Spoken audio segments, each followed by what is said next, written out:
Et le titre de mon message ce matin, c'est « Espère encore ». Dis à quelqu'un « Espère encore ». Espère encore parce que Dieu en a plus pour chacun d'entre nous. Dieu en a plus. Et cette semaine, je disais justement dans Éphésiens chapitre 3, verset 20, « À celui qui peut faire, par la puissance qui agit en nous, infiniment, plus, dites plus, que tout ce que nous demandons ou pensons. » J'aime le Seigneur parce qu'il nous laisse toujours en suspens de ce qu'il va faire. Lorsque, il y a environ 1 mois en arrière, on regardait toutes les places qui restaient au Shankman, puis dans mon lit, des fois, je me réveille la nuit, je dis « Seigneur, merci que tous les billets sont vendus. Merci que l'Église se mobilise. Merci ça va être rempli aussi de non-chrétiens. » C'est l'objectif. Et regardez, aujourd'hui, il ne reste plus un billet. Et si vous en avez un, vous êtes vraiment bénis parce que c'est soit quelqu'un le redonne ou... Mais écoutez bien, on espère, j'ai dit non, ça va être rempli d'ici vendredi, c'est samedi matin, très tôt dans la matinée, que c'était tout vendu. Espère encore. Si on s'attend à ce que Dieu va faire de grandes choses, il va dépasser nos attentes. Combien de fois dans ma vie, il a dépassé mes attentes? Combien de fois est-ce qu'il va le faire? Il veut le faire encore et encore. Et c'est pour ça, ce matin, je veux vous encourager d'espérer encore, de mettre votre foi en Dieu. Et ce matin, je voulais vous annoncer une autre nouvelle.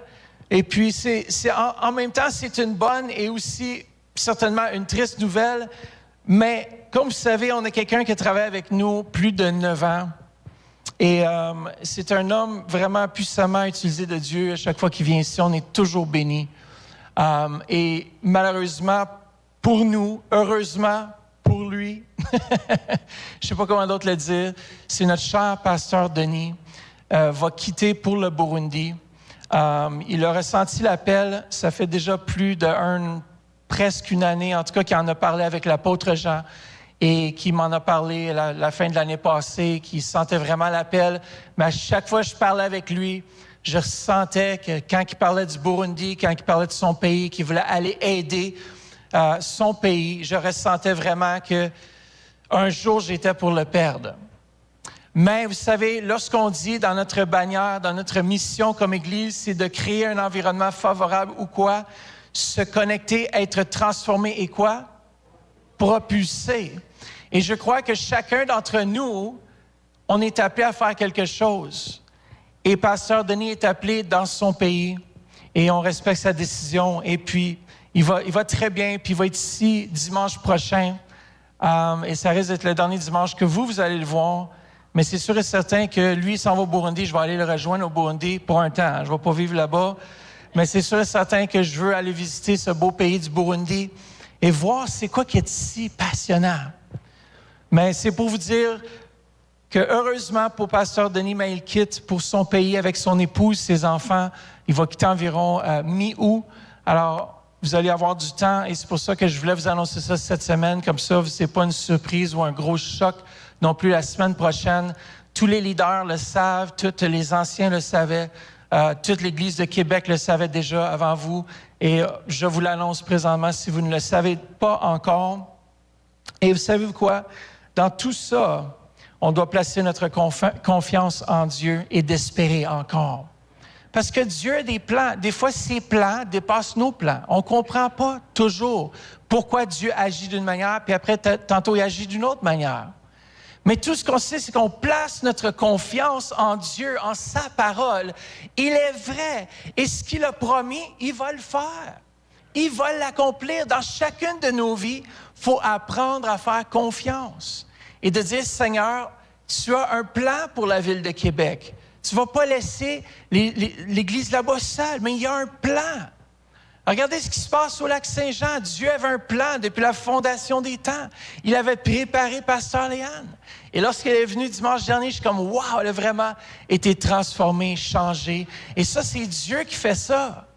Je regarde aujourd'hui qui fait des sessions Zoom de délivrance, toutes sortes de choses. Je trouve ça fantastique. Et je trouve ça merveilleux de voir que le Seigneur est en train de propulser chacun d'entre nous dans notre destinée.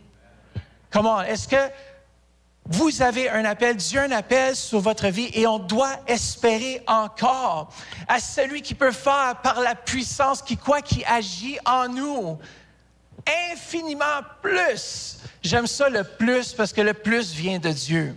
C'est lui qui est le plus. La semaine dernière, j'ai parlé de notre réelle personne qui était notre esprit. Et dans cette même pensée, dans cette même réalité, nous voyons qu'on vit dans deux mondes. Il y a deux mondes qui existent. Il y a le monde naturel dans lequel on vit à chaque jour. Je m'habille, je couvre mon corps physique. Ça, c'est une notion ou une dimension de ma vie. Mais il y a une autre dimension qui est encore plus réelle, c'est celle de mon esprit. Si mon esprit n'est pas dans mon corps, c'est que je ne suis plus en vie. J'aime ça, des fois, les gens disent « Pasteur, je suis avec toi en esprit à l'église. » Je suis comme « Non. » Si ton corps n'est pas là, tu n'es pas là en esprit. Parce que là où est ton esprit, là aussi suivra ton corps. Sinon, c'est un autre problème. Même lorsque les hommes de Dieu ont été transportés en esprit, le corps a suivi aussi. Tu ne peux pas quitter ton corps de très, très loin avant qu'il ne soit plus. Mais c'est deux réalités qui existent. On vit ici-bas et aujourd'hui, il y a une réalité spirituelle qui se passe dans les lieux célestes. Il y a quelque chose qui se passe, l'Esprit de Dieu va venir toucher les vies qui vont être au Shankman. Aujourd'hui, on va shaker, comme l'apôtre Jean dit, on va shaker le Shankman. Lorsque les disciples louaient le Seigneur, il y a un bruit qui a couru. Et moi, je crois qu'on va faire, on ne fait pas juste de la musique pour faire de la musique. On se présente là, comme le peuple de Dieu s'est présenté à plusieurs occasions, et Dieu intervient. Nous, tout ce qu'on a à faire, c'est se lever. Et après ça, on regarde Dieu agir. Oui, on a préparé pendant des mois, l'équipe, Joshua et toute l'équipe, on a préparé pendant des mois les voix, la musique et tout. Mais maintenant, on est prêt. Maintenant, on se dit, OK, Dieu, maintenant, c'est tu fais ta part. Amen. Vous êtes là avec moi ce matin? Mais il y a une réalité qui existe, c'est que nous sommes dans deux mondes. Je suis un être spirituel avant d'être un être charnel. Parce que Dieu me connaissait dès la fondation des temps. Et il a soufflé sa vie. Je suis devenu un être vivant lorsqu'il m'a envoyé. Il dit, je pense que je vais t'envoyer dans la région d'Ottawa et tu vas devenir pasteur de l'Église de Centre, qui va s'appeler Centre Réveil avant. Il y avait tous les détails. Dans son livre était inscrit tous les jours qui m'étaient destinés avant même qu'aucun d'eux n'existe. Et chacun d'entre nous, ça nous donne de l'espoir que nous sommes ici aujourd'hui et que nous vivons pas pour rien, mais que nous avons un objectif et un but précis. Dis à quelqu'un, tu as un but précis aujourd'hui. Alors, espère encore. Ce monde surnaturel, nous voyons qu'on est là en chair et on va être là en chair et en os, c'est sûr.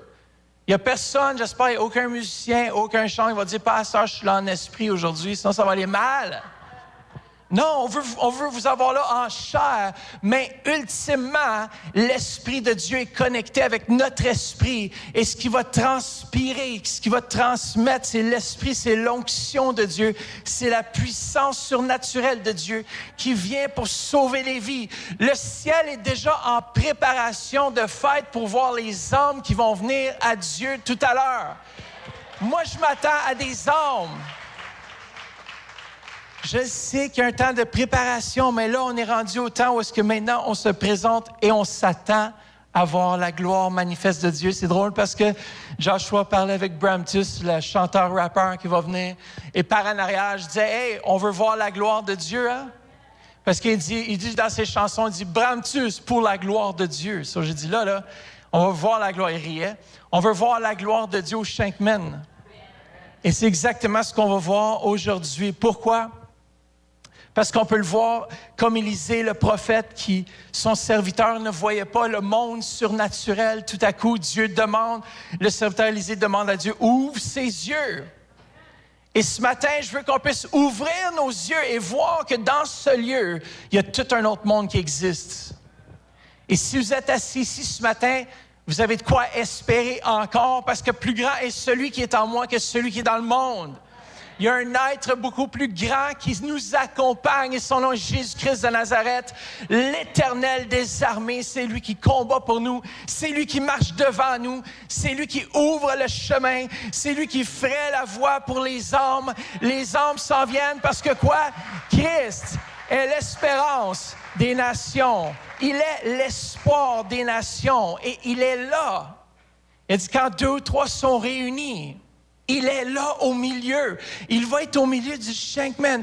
Les non-convertis, c'est drôle parce qu'on a eu un accueil tellement chaleureux des gens du Shankman. On dit, pour moi, Dieu est en train de travailler, de préparer leur cœur à recevoir l'Évangile. On était touchés par leur accueil. On est allé cette semaine pour voir le layout, les chambres en arrière, le stage. Et vous savez quoi en partie? Pourquoi est-ce que je voulais faire ce concert aussi? C'est nous montrer le potentiel que Dieu en a encore. Dieu en a encore plus. Juste la face à Alexandre quand il a vu l'estrade, il dit « Oh, my goodness! » Lorsqu'on a vu l'estrade, on a vu tous les branchements, tout bien branchés, tous les rideaux qui peuvent monter, descendre, les écrans qui montent, qui descendent. Tu dis, Dieu en a encore plus pour Église le Centre. Comment? Je veux qu'on puisse voir que dans le surnaturel, Dieu est en train de préparer quelque chose de grand pour cette Église. Plus grand que même nous, on a pu l'imaginer. Il veut faire encore plus par la puissance qui agit en nous. C'est sa puissance qui agit au travers de nous. Et c'est pas nous, c'est lui qui le fait. Et Père, ouvre mes yeux que je puisse voir sur cette dimension du surnaturel. J'aimerais vous lire une histoire ce matin qui va démontrer, c'est un exemple concret de la présence manifeste de Dieu dans la vie d'une personne qui décide de se laisser utiliser par Dieu et qui est confiant dans ce monde surnaturel qui existe. Et ça, c'est l'apôtre Paul. Combien d'entre vous connaissez l'apôtre Paul? Un jour, on va le connaître vraiment. On va le rencontrer. J'ai tellement hâte de pouvoir le rencontrer. Surtout, je pense, Joshua, je vais aller faire de la musique avec le roi David. 100%. Je vais prendre ma guitare. Je vais prendre ma guitare céleste. Je serai plus limité dans mes accords. Imagine-toi, Sandra, tu n'auras plus besoin de pratiquer 50, 70 heures pour apprendre les partitions. Tu vas arriver là, tu dis, tabarnouche, j'ai un flow. Les anges vont nous aider à jouer. On va rentrer dans la présence de Dieu. Moi, je veux habiter dans une forêt un peu, dans une forêt où est-ce qu'il y a des animaux bizarres, surtout des lions. Puis quand je joue de la musique, il y a des êtres qui apparaissent. Je suis comme, yes, this is the world I want to live in. Et un jour, on va pouvoir tout voir ces choses-là. Il y a un monde réel, surnaturel. Des fois, ça nous dépasse tellement qu'on se pose la question, est-ce qu'un monde comme ça peut vraiment exister? C'est quelque chose qu'on n'a jamais vu auparavant, mais c'est ce que Dieu prépare pour chacun d'entre nous. Et l'apôtre Paul, comme moi et comme vous aujourd'hui, nous sommes des êtres spirituels qui entendez la voix de l'Esprit de Dieu. On peut entendre et déclarer et confesser et voir arriver sur la terre ce que Dieu a déjà de préparé pour chacun d'entre nous. Man, vous êtes là avec moi ce matin dans Acte 14, au verset 8 à 10. On va lire ensemble Acte 14, verset 8 à 10.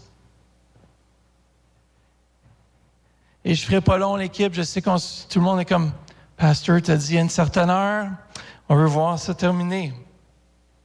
On a tellement une belle équipe. Verset 8, Acte 14, verset 8 nous dit, à Lystre, un homme impotent des pieds se tenait assis. Il était infirme de naissance et n'avait jamais marché. Imaginez-vous, tu n'as jamais marché. Rien, jamais là. Je suis tellement content que je peux marcher aujourd'hui. Verset 9. Il écoutait Paul parler. Dites, ils écoutaient Paul parler. Celui-ci fixa les regards sur lui et voyant qu'il avait la foi pour être sauvé, il lui dit d'une voix forte, « Lève-toi, droit sur tes pieds. » Et il se leva d'un bond et se mit à marcher. Attends-toi à l'impossible. Attends-toi à voir le surnaturel ce soir. Attends-toi au surnaturel dans ta vie. Ce qu'on voit avec nos yeux, ce que l'apôtre Paul voyait, c'est un homme impotent depuis sa naissance.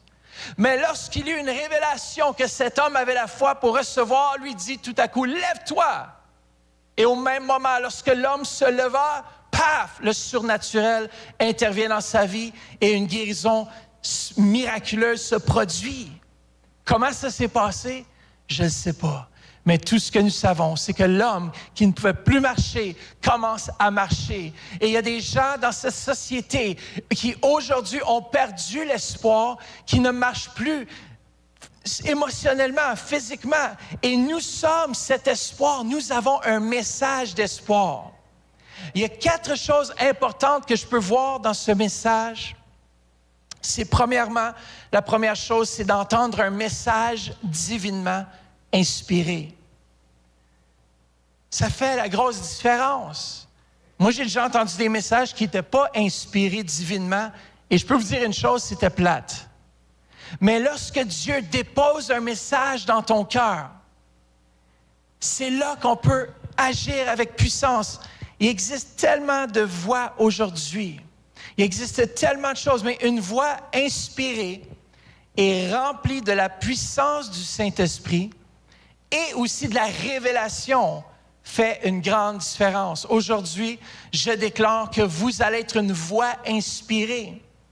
Que le matin, vous allez prier et le Seigneur va vous parler au courant de la journée pour un tel ouvrier ou telle personne avec toi à ton travail et tu vas être divinement inspiré et tu vas déclarer sa destinée. Tu vas déclarer les choses qui ne sont pas. Peut-être cette personne est malade, tu vas dire, écoute, j'en connais un qui est capable de te guérir. Et tout à coup, ça va susciter la foi en cette personne. Ah oui, parle-moi donc de ton Dieu. Come on, moi je crois vraiment que ce qu'on va faire aujourd'hui, c'est qu'on apporte un message qui est divinement inspiré. Ce matin, le Seigneur va parler dans mon cœur par rapport à ce message. Et je me souviens, un jour, le Seigneur me dit, ce ne sont pas tes propres paroles qui font la différence. Écoutez bien, mais mes paroles dans ta bouche, mon inspiration, ma révélation. Frères et sœurs, lorsqu'on a une révélation de Dieu, le Saint-Esprit, de ce qu'il désire faire, au moment où il veut le faire, c'est là que la puissance de Dieu intervient.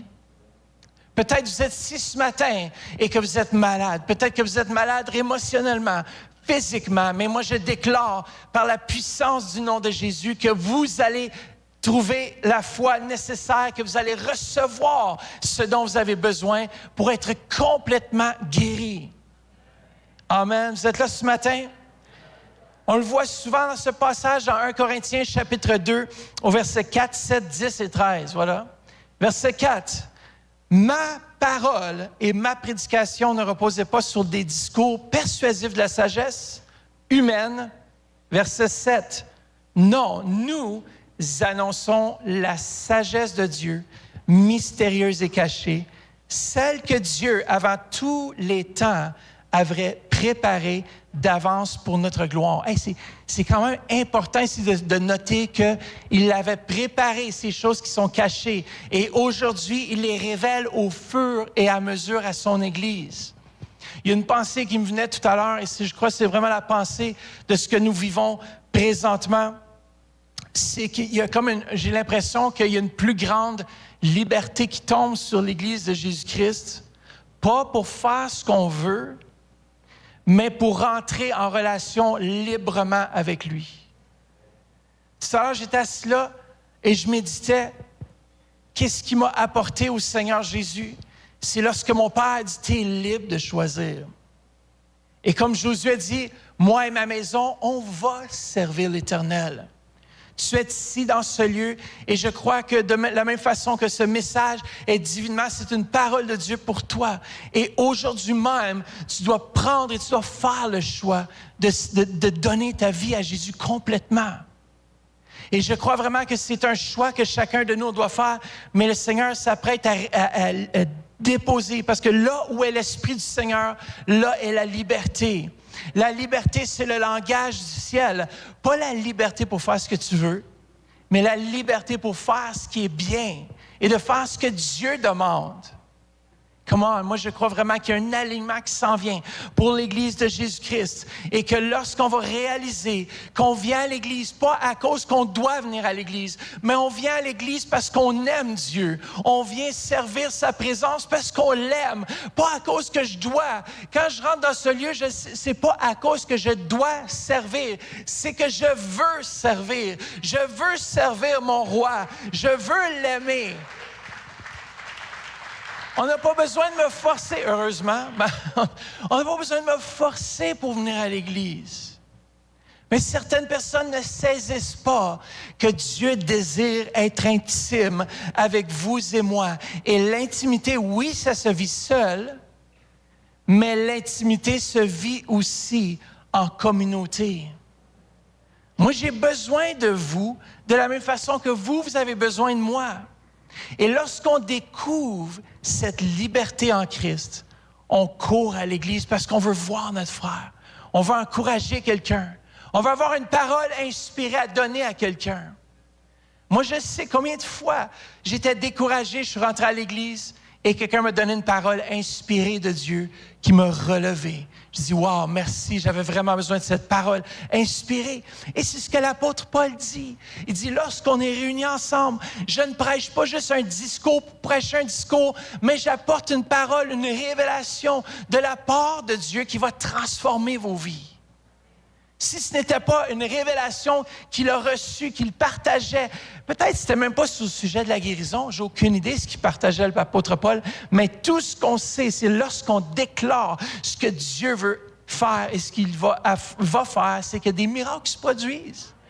Vous êtes peut-être assis ici présentement et vous n'entendez plus mon message, c'est le Saint-Esprit qui commence à parler à vos cœurs. C'est ça. L'inspiration divine, c'est ça qui nous fait grandir, c'est ça qui nous transforme, frères et sœurs. C'est cette petite voix qui parle à côté de la mienne. Combien de fois j'ai été assis ici dans ce lieu et j'écoutais le message, mais je ne l'écoutais pas vraiment. Puis une fois que je faisais les montages vidéo, des vidéos à l'apôtre Jean, j'étais là, wow, là j'ai reçu. Qu'est-ce qu'il voulait dire? Parfois, on peut même être assis et manquer le message que Dieu a pour nous par des préoccupations. Combien d'entre vous êtes peut-être préoccupés aujourd'hui? Cet homme qui était devant l'apôtre Paul était préoccupé d'une chose, qu'il retrouve ses jambes, qu'il retrouve sa mobilité. Il est venu, il avait une attente, il s'attendait à ce qu'il se passe quelque chose. Ce soir, je veux qu'on vienne, peuple de Dieu, avec une attente. Qu'on vienne, qu'on dise, on est ici, on veut encourager le concert, mais en même temps, on veut voir les âmes venir à Christ. Et je crois que c'est la parole pour cette saison, c'est qu'il y a une liberté qui s'installe dans le corps de Christ, pas pour faire ce qu'on veut, mais une liberté dans le royaume de Dieu pour opérer et faire ce que Dieu nous demande de faire. Et c'est là que le ciel envahit la terre. C'est là que des miracles se produisent. Lorsqu'on agit avec inspiration du surnaturel, comme Élisée avait non vu juste ce qui se passait dans la chair, mais il avait déjà une solution dans l'esprit. Et pour lui, l'armée qui l'entourait, ça ne faisait pas peur. Et pour vous, dans votre vie, quels sont les challenges? Dieu est là et il désire parler à votre cœur et rassurer votre cœur.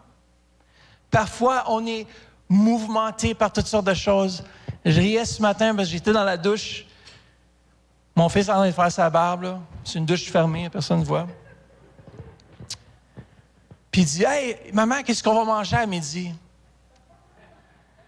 Puis là, je niaisais, je disais, tu sais, Jésus a enseigné, Kylian, que les oiseaux du ciel n'ont personne pour les nourrir, mais qu'ils mangent toujours. Il riait, il dit, « Oui, oui, c'est ça. » Pourquoi s'inquiéter? Notre Père céleste est là. Il veut parler à vos cœurs. Il veut communier avec vous. Ce matin, c'est ma prière, c'est que vous entendiez sa voix.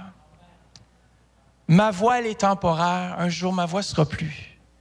Mais une voix qui va durer pour toujours, c'est celle de notre Dieu.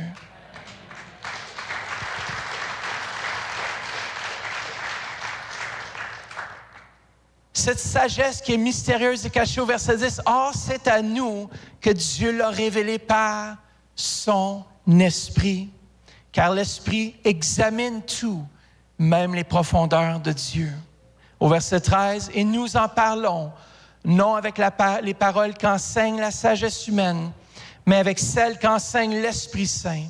Ainsi, nous employons un langage spirituel pour exprimer ce qui est spirituel. » Vous savez, qu'est-ce qui est toujours plus difficile en tant que pasteur, c'est d'amener un concept spirituel dans une façon où est-ce que les gens vont saisir. Et j'apprends de plus en plus que chacun de nous sommes rendus à différents niveaux dans notre croissance et dans notre compréhension. Et maintenant, lorsque mon équipe se frustre avec quelqu'un qui n'a pas agi selon les standards de la Bible, je vais juste leur dire, écoute, c'est parce qu'ils n'ont pas encore saisi. Il faut leur enseigner. Quand quelqu'un fait quelque chose qui est contraire à la parole de Dieu et les choses que tu connais dans la Bible, tout ce qu'il a besoin, c'est d'être encouragé. Tu mets ta montre autour de l'écoute, ta façon d'agir. L'autre jour, c'était pas selon ce que Dieu veut. Et on a besoin de s'enseigner mutuellement. On a besoin de s'encourager. Tant si longtemps qu'on peut dire, aujourd'hui, c'est un jour où je vis, on peut s'encourager. Il n'y a pas tout le monde qui ont saisi peut-être ce que vous avez saisi, mais ma prière, comme l'apôtre Paul dit, fait que je puisse être en mesure de véhiculer le message qui vient de toi, du ciel sur la terre. Amen. Est-ce que vous voulez être activé ce matin? L'homme qui écoutait l'apôtre Paul fut activé dans sa foi. Dans Actes 14, 9, ça dit « Celui-ci fixa les regards sur lui. » L'homme regardait Paul. Je peux imaginer un peu un staring contest. Pas un staring contest, mais l'apôtre Paul qui voyait, puis quelqu'un qui fixait ses regards. Et ça nous dit que l'apôtre Paul a vu. Comment est-ce qu'il a vu? Il a saisi dans l'esprit. Et c'est pour ça qu'on a des femmes et des hommes de Dieu, le Saint-Esprit, qui saisissent les occasions de l'Esprit afin de permettre à Dieu d'agir. Il a vu que l'homme avait la foi. Comment est-ce qu'il n'y a pas une bannière qui s'est ouverte? « J'ai la foi ». N'est-ce pas? Il n'y a pas une bannière qui est apparue au-dessus de sa tête qui dit « J'ai la foi ». Mais l'apôtre Paul a vu que cet homme était assoiffé. Il a vu qu'il avait reçu le message inspiré de Dieu, qu'il avait reçu, sa foi avait grandi. Je ne sais pas combien d'entre vous connaissez les moteurs. Est-ce qu'on peut juste aller à la prochaine image? Peut-être vous allez apprendre quelque chose aujourd'hui. C'est ça que ça ressemble en dessous dans le moteur de votre véhicule, OK? À l'intérieur, on voit les pistons. Je ne vais pas aller trop complexe, là, mais parce que je connais ça en partie aussi. Là. Mais ça, c'est les pistons qui font tourner Il y a un bâton en dessous qui fait tourner les roues, OK? Chaque piston a besoin, de l'oxygène, du carburant et l'ignition. Ces trois éléments sont mélangés pour faire une explosion. Ça fait qu'il y a des explosions quand vous drivez votre véhicule. Est-ce que vous saviez ça? Des explosions, là! Pa, pa, pa, pa, pa. C'est pour ça que, des fois, quand tu coupes le tuyau d'échappement, ça faisait de plus en plus fort. Moi, je me rappellerai toujours, quand je travaillais avec mon oncle en Floride, dans mon véhicule, je disais, hey, on fait des trous sur le top de mon moteur, puis j'enlève le manifold. Le manifold, c'est ce qui va pour le tuyau d'échappement, puis c'est le feu qui sort. C'est un petit 4 cylindres. On a enlevé le manifold, je disais, on le part. Tu vois le feu sortir. Je disais, hey, c'est comme un monster truck. Juste un petit 4 cylindres, mais c'est juste pour dire, il y a des éléments qui sont essentiels afin qu'il y ait explosion et qu'il y ait propulsion. Et dans chacune des vies ici, on peut voir que le carburant, c'était comme la parole de Dieu qui est sortie. L'oxygène, c'est comme le Saint-Esprit. Et la foi, c'est l'ignition. C'est en français, un spark plug, c'est ça qui fait la flemèche. On appelle ça une bougie d'allumage. Moi, j'ai les termes francophones, je trouve ça tellement drôle des fois. Je suis tellement habitué en anglais, I guess. Mais ça, c'est l'ignition. Et lorsque le carburant, lorsque les éléments clés sont là, et lorsque ta foi embarque, pouf, Ça te donne la propulsion et c'est ce qui te permet d'avancer. Et lorsque la parole de Dieu, elle est déclarée avec foi et inspiration, c'est comme le carburant. Je mets du carburant. Mais maintenant, le carburant, il va aller dans ton véhicule, mais si tu ne pars pas le véhicule, il va aller nulle part. Mais le carburant est distribué ce matin et l'oxygène, c'est le Saint-Esprit. Lorsqu'il n'y a pas d'action de l'Esprit, il n'y a rien. Essaye de partir un feu, lorsqu'il n'y a pas d'oxygène, ça ne marche pas. Combien d'entre vous avez déjà essayé pendant qu'il ventait un jour d'allumer le feu? Ah, que c'est frustrant quand il y a trop d'oxygène. Mais quand il n'y a pas d'oxygène non plus, le feu meurt. Mais avec le Saint-Esprit, le carburant de sa parole et notre foi qui embarque, moi je place ma foi là-dedans, ça crée une explosion dans ton cœur et ça permet à ce que ça puisse avancer. Dans Romains 10, et voilà ce qu'on va faire ce soir, Romains 10, 13 à 17, ça nous dit ceci. Quiconque l'invoquera comme Seigneur sera sauvé. Mais comment l'invoquer si l'on n'a pas appris à croire en lui et à lui faire confiance? Et d'où viendrait cette foi si l'on n'a jamais entendu parler de lui? Et comment en entendre parler s'il n'y a pas de messager pour proclamer la bonne nouvelle? Moi, je trouve ça tellement béaba, basic. Comment est-ce qu'on veut que les gens reçoivent l'Évangile si on ne prêche pas? Comment est-ce qu'on veut que nos voisins viennent au Seigneur si on ne leur parle pas? Comment est-ce qu'on veut que tante Titine, je ne sais pas ce qu'a dit mon père le dimanche, comment est-ce qu'on veut que cette tante-là reçoive de Dieu si elle n'entend pas le message? Ce soir, il y a des gens qui vont entendre le message parce qu'on va proclamer la bonne nouvelle de l'espoir et son nom est Jésus. Il est l'espoir des nations. Verset 15. Mais encore, comment quelqu'un s'arrogera-t-il la charge de proclamer l'Évangile s'il n'a reçu aucun ordre de mission? Qu'il est beau, est-il écrit, de voir venir les messagers de bonnes nouvelles, c'est-à-dire les prédicateurs de l'Évangile. Verset 16, malheureusement, tous n'ont pas accepté cet Évangile. Ésaïe déjà se plaignait. Oh bon, comment on se plaint? Ésaïe se plaignait ici. Seigneur, qui ajoute foi à ce que nous prêchons? Donc, verset 17, la foi naît lorsqu'on entend prêcher l'Évangile et le message qui suscite la foi, c'est celui qui, sur l'ordre du Christ, s'appuie sur sa parole et sur sa venue. Ce matin, le message qu'on va partager avec l'audience qui va être là va faire en sorte que leur foi va être suscitée pour recevoir Jésus-Christ de Nazareth. Et je crois du début à la fin que les gens vont être touchés. Est-ce qu'on peut s'attendre à une activation de foi ce soir? Est-ce que je peux entendre un amen là-dessus? Ce matin, votre foi, elle est activée. Maintenant, la troisième chose, c'est qu'on doit passer à l'action. Maintenant que ma foi est activée, il dit, voyant, acte 14, on retourne à l'histoire, voyant qu'il avait la foi pour être sauvé. Il lui dit d'une voix forte, lève-toi. Ah, voilà notre thème. Droit sur tes pieds, il se leva d'un bond. Dans la même illustration qu'on voit aussi, c'est que la machine avance lorsqu'il y a une combustion, lorsqu'il y a une explosion dans le moteur. Il y a quelque chose qui... Il a dit, il a reçu cette parole, il s'est levé, il est passé à l'action. Alors, Paul a reçu des informations surnaturelles qu'il a perçues chez l'homme. Il a perçu chez l'homme qu'il avait la foi. Demande à l'homme d'agir et de passer à l'action. Mais il devait entendre ce message. Il devait entendre ce message pour que la foi soit suscitée en lui. Et ce soir, plusieurs vont entendre ce message et leur foi va être suscitée. Ils vont venir à Christ. Et c'est ma prière aujourd'hui. Et j'aimerais qu'on va prier là-dessus aussi dans quelques instants. Mais vous savez, il y a deux types de chrétiens qui existent. Lorsqu'on entend ce message de se lever, il y a ceux qui s'appuient sur leur propre force pour se lever. Il y en a qui y vont sans avoir entendu le message de Dieu d'y aller.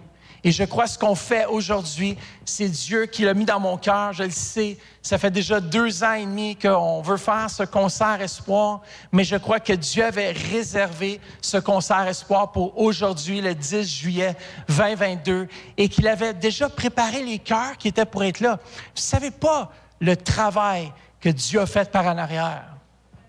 Il a envoyé ses anges. Va chercher tonton Jean là-bas. Va chercher tantine. Didine. Non, Didine, on a une Didine ici. Va chercher tante Didine. Va chercher telle et telle personne. Et c'est le Saint-Esprit qui est venu, qui est allé parler à chaque cœur qui vont être là ce soir. Parce que vous avez prié, l'équipe d'intercession a prié. On a prié pour les âmes. On a prié, même ce matin encore, on priait pour les âmes. On intercédait pour ceux qui étaient pour être là, qu'ils soient touchés par le Saint-Esprit. Frères et sœurs, le temps est court. Nous avons besoin de prêcher le message que Dieu nous inspire afin que la foi soit suscitée dans les cœurs et qu'ils viennent à la connaissance de Jésus-Christ. Amen.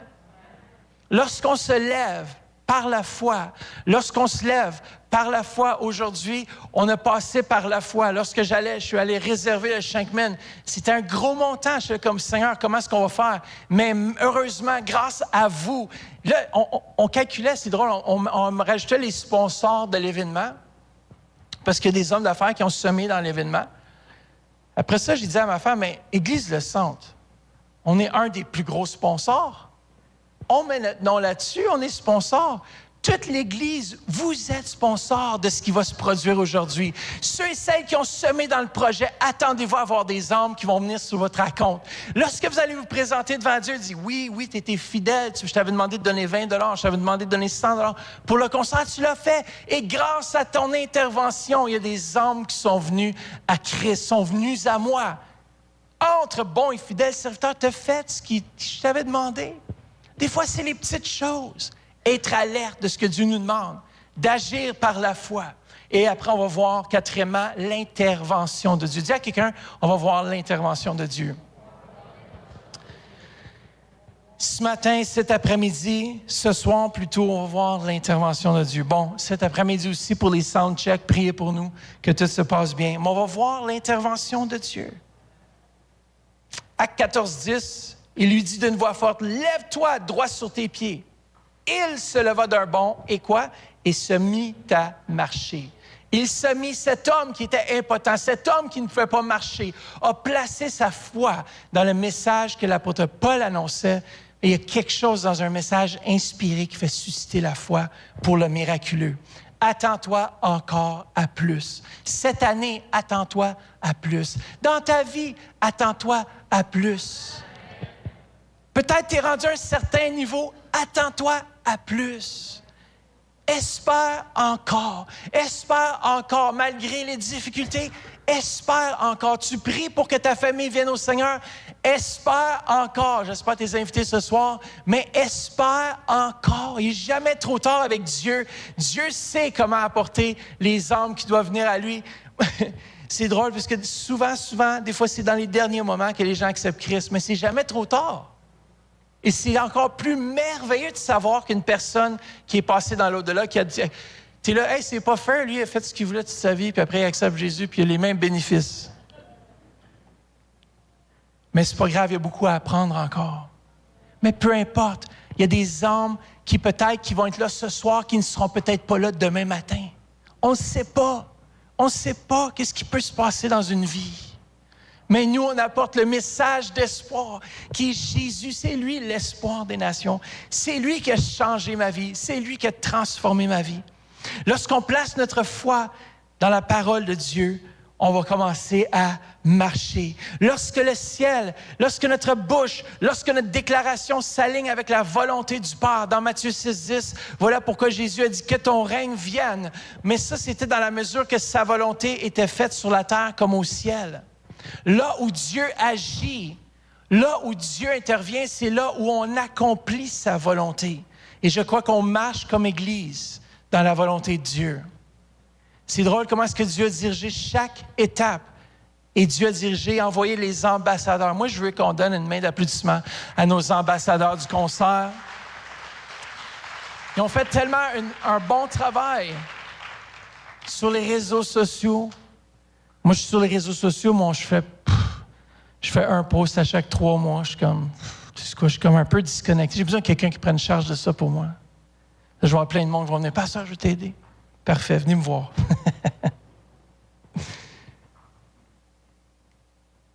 Jérémie 1:12 qui dit « Je veille à ce que ma parole s'accomplisse. Est-ce que je peux avoir les musiciens ce matin? On va prier ce soir. Et même ce matin, on va prier. Peut-être que vous ne venez pas au concert. C'est pas grave.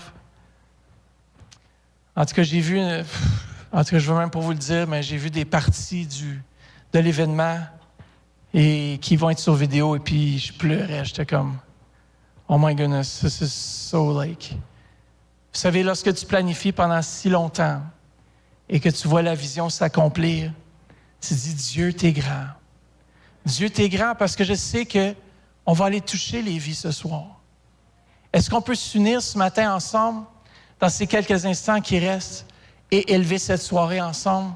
Nous sommes l'Église de Jésus-Christ. Lorsque 2 ou 3, on est ici, réunis, et qu'on demande avec foi, ça nous dit que Dieu va intervenir.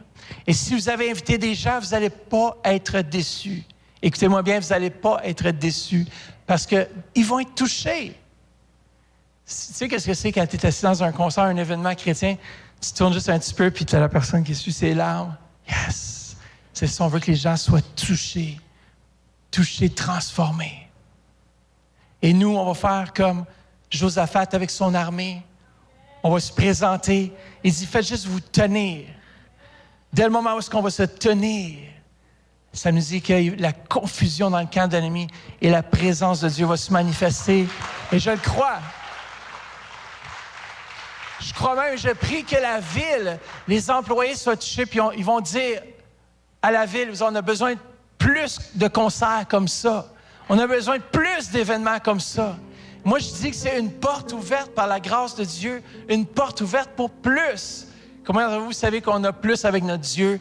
Attendons-nous, comme on espère encore, parce que la puissance qui agit en nous est capable de faire infiniment au-delà de ce que nous avons même pu penser ou imaginer, parce que Dieu est avec nous. Amen. Est-ce que tu vas espérer encore ce matin?